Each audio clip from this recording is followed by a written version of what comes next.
آج ہم ایک بہت ہی غور طلب کہانی پر بات کر رہے ہیں، روحانی رہنمائی اور وابستگی کے حوالے سے۔ جی بالکل۔ کبھی سوچا ہے کہ کسی کو ایسی روحانی طاقت ملے کہ زمین پر چیونٹیوں کی آوازیں بھی سنیں یہ تو کمال کی بات ہے۔ اور پھر ایک فیصلے کی وجہ سے وہ سب کچھ کھو دے؟ یہ تو بڑی سنجیدہ بات لگتی ہے۔ جی، یہ واقعہ ہے حضرت پیر سید مہر علی شاہ گولڑہ شریف کا۔ اچھا۔ ان کی زندگی سے جڑا ہے۔ ان کی ایک مشہور سوانح حیات ہے مہر منیر۔ جی ہاں، میں نے سنا ہے اس کے بارے میں۔ اسی کتاب میں یہ قصہ تفصیل سے درج ہے۔ یہ ان کے ایک پرانے خادم قاضی فیض عالم صاحب کا قصہ ہے۔ قاضی فیض عالم۔ اور اس سے یہ بات سمجھ آتی ہے کہ اس روایت میں ایک ہی مرشد سے دل کا لگاؤ، وہ قلبی وابستگی کتنی اہم ہے۔ اور وہ جو فیض کا تسلسل ہے وہ بھی؟ بالکل، یعنی وہ روحانی فائدہ یا برکت، یہ کیوں ضروری سمجھا جاتا ہے کہ وہ ایک ہی جگہ سے ہو؟ جی، یہ واقعہ اصل میں مرشد اور مرید یعنی رہنما اور پیروکار کے بیچ جو تعلق ہوتا ہے، ہاں اس کی نزاکت کو بڑا واضح کرتا ہے۔ ہاں، خاص طور پر جب باطنی کیفیات، روحانی ترقی کی بات ہو۔ صحیح۔ تو قاضی صاحب جو تھے وہ پیر مہر علی شاہ صاحب کی خدمت میں تھے گولڑہ شریف میں۔ علم بھی حاصل کر رہے تھے وہاں؟ جی، علم بھی اور روحانی طور پر بھی ترقی کر رہے تھے۔ اچھا۔ لیکن پھر ہوا یہ کہ ان کے گاؤں سے انہیں بلاوا آ گیا۔ ان کے ایک استاد تھے، وہ رشتہ دار بھی تھے ان کے، اور وہ سلسلہ نقشبندیہ میں مجاز تھے۔ یعنی انہیں اجازت تھی رہنمائی کی؟ ہاں، روحانی رہنمائی کی۔ وہ کافی بوڑھے ہو گئے تھے اور ان کی کوئی اولاد نہیں تھی۔ اچھا۔ تو انہوں نے قاضی صاحب کو بلایا ہوگا۔ جی، انہوں نے قاضی صاحب کو کہا کہ بھائی آپ آ کر میری گدی سنبھال لیں، مطلب میری جگہ لے لیں۔ اوہ، یہ تو بڑی ذمہ داری ہوئی۔ لیکن ساتھ میں ایک شرط بھی رکھی۔ شرط؟ کیسی شرط؟ استاد نے کہا کہ دیکھیں، آپ کے شیخ تو حضرت پیر مہر علی شاہ ہی رہیں گے۔ اچھا، یہ تو ٹھیک ہے، مگر ساتھ میں آپ کو میرے بتائے ہوئے کچھ وظائف بھی پڑھنے ہوں گے۔ اوہو، وظائف یعنی مخصوص دعائیں یا ورد وغیرہ؟ جی، جو روحانی ترقی کے لیے پڑھے جاتے ہیں۔ قاضی صاحب نے سوچا ہوگا ٹھیک ہے، اور انہوں نے یہ پیشکش قبول کر لی۔ اور یہیں سے پھر معاملہ بگڑا جائے؟ بالکل یہیں سے۔ وہ جو کتاب ہے مہر منیر، جی وہ بتاتی ہے کہ جیسے ہی قاضی صاحب نے وہ پہلا وظیفہ شروع کیا جی، ان پر رجعت طاری ہو گئی۔ رجت یہ کیا چیز ہے؟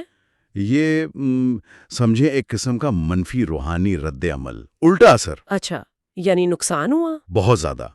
اس رجعت کی وجہ سے قاضی صاحب نے وہ سارا روحانی مقام، وہ کیفیت جو انہوں نے پیر مہر علی شاہ صاحب کی رہنمائی میں پائی تھی، وہ کھو دی۔ سب کچھ یعنی صفر ہو گیا؟ لگتا تو ایسا ہی ہے۔ اور ایک اور بات بھی اہم ہے، جی جب قاضی صاحب گاؤں جانے لگے تھے جی، تو پیر صاحب نے انہیں نصیحت کی تھی۔ کیا نصیحت کی تھی؟ کہا تھا کہ وہاں زیادہ عرصہ نہ رکنا، جلد واپس آ جانا۔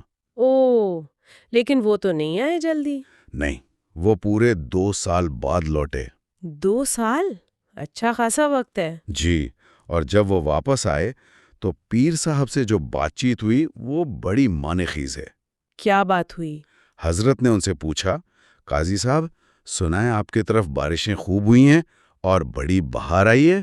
بظاہر تو موسم کا پوچھ رہے ہیں۔ ہاں، بظاہر موسم کا حال، لیکن اصل میں غیرہ اشارہ تھا روحانی کیفیت کی طرف۔ اور قاضی صاحب سمجھ گئے ہوں گے؟ فوراً سمجھ گئے۔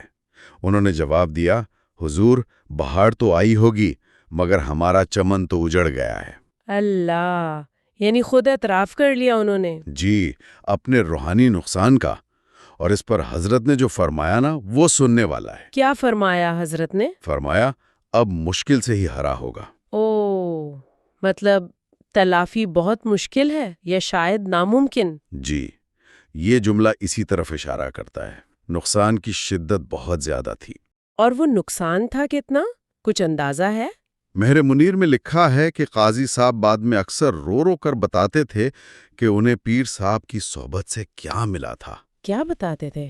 وہ کہتے تھے کہ انہیں وہ کمال حاصل تھا کہ جب وہ چلتے تھے تو زمین کے اندر جو کیڑے مکوڑے ہیں نا، جی جی، ان کی تسبیح یعنی اللہ کی یاد وہ بھی سن لیتے تھے. سبحان اللہ، یہ تو بہت اونچا مقام ہے.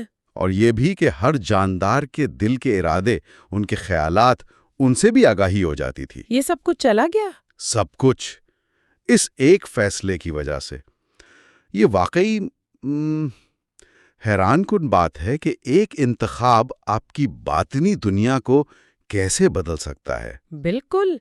اگر ہم اس واقعے کو تھوڑا بڑے تناظر میں دیکھیں نا، جی. تو یہ تصوف کا وہ جو ایک خاص مکتبہ فکر ہے، اس کے بنیادی اصول پر زور دیتا ہے. کون سا اصول؟ کہ روحانی فیض کا جو تسلسل ہے، اس کی جو بڑھوتری ہے، وہ مرشد کے ساتھ آپ کی مکمل، غیر منقسم یعنی ایک ہی طرف توجہ والی وابستگی پر منحصر ہے. اچھا، یعنی توجہ بٹنی نہیں چاہیے. بالکل. اس روایت کے مطابق اگر آپ دوسری طرف دیکھتے ہیں یا کسی اور ذریعے سے روحانی مدد لینے کی کوشش کرتے ہیں تو وہ نہ صرف نیا فیض روک سکتا ہے بلکہ جو پہلے سے ملا ہوا ہے وہ بھی ضائع ہو سکتا ہے. گویا روحانی توانائی کا ذریعہ ایک ہی ہونا چاہیے. جی، اس نظریے کے مطابق ایسا ہی ہے.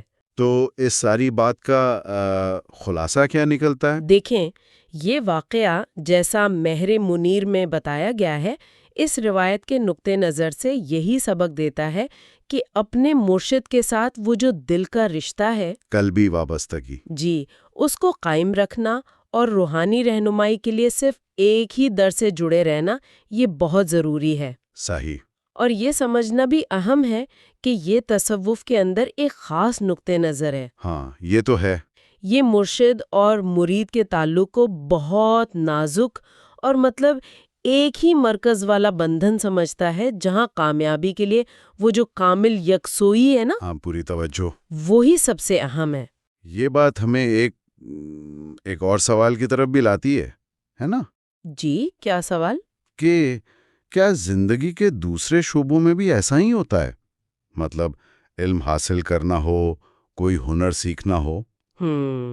دلچسپ نقطہ ہے. کیا وہاں بھی ہمیشہ ایک ہی استاد یا ایک ہی ذریعے پر مکمل بھروسہ کرنا، کیا وہی بہترین حکمت عملی ہے؟ یا پھر مختلف ذرائع سے سیکھنے کے فائدہ اٹھانے کے بھی اپنے فائدے ہو سکتے ہیں؟ بالکل.